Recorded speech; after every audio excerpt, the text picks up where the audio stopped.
जयपुर में आज राजस्थान प्रदेश कांग्रेस कमेटी के अध्यक्ष व शिक्षा मंत्री गोविंद सिंह डोटासरा ने प्रेस वार्ता ली और बताया कि हमने 2.5 साल में काफ़ी अच्छे कार्य किए हैं। मुख्यमंत्री ने पूरे प्रदेश में कोरोना के काफ़ी अच्छे इंतजाम किए हैं, जिससे पूरे देश में तारीफ हुई है। कांग्रेस पार्टी ने जब से सरकार बनाई है, किसानों के कर्ज माफ़ किए हैं, जिससे सरकार का काफ़ी पैसा खर्च हुआ है।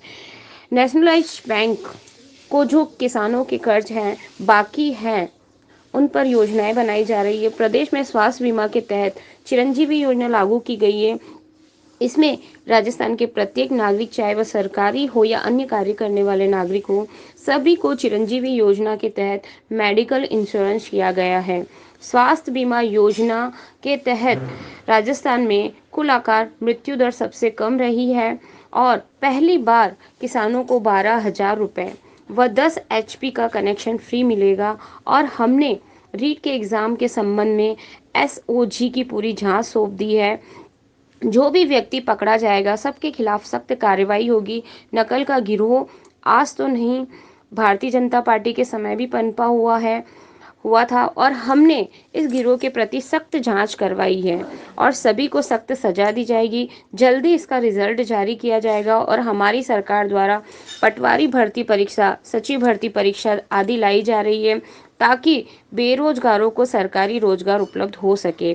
जब मीडिया द्वारा स्कूलों में खेलकूद को बढ़ावा देने के लिए पूछा गया तो शिक्षा मंत्री डोटासरा ने कहा कि फिट इंडिया केंद्र सरकार की योजना है और केंद्र सरकार तो योजनाएं लागू कर देती है, लेकिन उन योजनाओं को क्रियान्वित करने के लिए एक फूटी कौड़ी भी नहीं देती। फिर भी हम बच्चों के भविष्य और सेहत को देखते हुए लगभग सभी स्कूलों में खेलकूद को बढ़ावा देने के लिए जो भी हमसे बन पड़ता है और जो हमारे पास मौजूद संसाधन है, उसके द्वारा हम खेलकूद को बढ़ावा देने का कार्य करते हैं। टाइम सेटलमेंट का प्लान नेशनलाइज्ड बैंकों से पार करके और केंद्र रिजर्व बैंक से निर्देश दिला करके आप कीजिए। हम जो पैसा किसान के खाते में वन टाइम सेटलमेंट में आएगा, वो पैसा राज्य सरकार देने के लिए तैयार है। यानी संपूर्ण कर्ज माफी का जो कांग्रेस की बात थी, उस दिशा में जो काम हो गया और नेशनलाइज्ड बैंकों का जो बकाया रहा है, उसके लिए हमारी सरकार तैयार है। ये तो हमारा किसानों को कर्जे के लिए जो योजनाएं आई, आप समझिए कि मुख्यमंत्री चिरंजीवी योजना, जिससे प्रत्येक व्यक्ति बीमित होगा जो इनकम टैक्स पे ही है और वो नौकरी नहीं कर रहा है, तो इनकम टैक्स पे ही भी 750 रुपये दे करके 750 सरकार देगी और पूरा का पूरा परिवार उसका 5 लाख रुपए तक की बीमा उसकी हो जाएगी।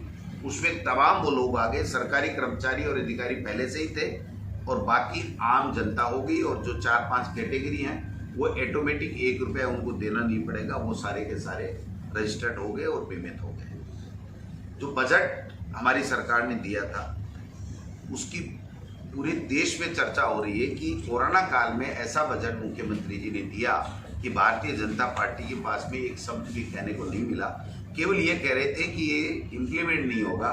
कोरोना 1.5 साल से रहते हुए भी हमारी सरकार ने वो बजट जो घोषणा थी उसको इम्प्लीमेंट, दिसंबर से पहले हम 80-90% पैसा खर्च करने को तैयार है। बल्कि आम तौर पे देखा जाता है, चाहे कांग्रेस की सरकार हो चाहे बीजेपी की सरकार हो, दिसंबर के बाद में ही पैसा खर्च होता है, 31 मार्च तक होता है। ये पहली सरकार है और पहला ये ऐसा बजट है जिसमें इस तरीके का अच्छा काम हुआ है।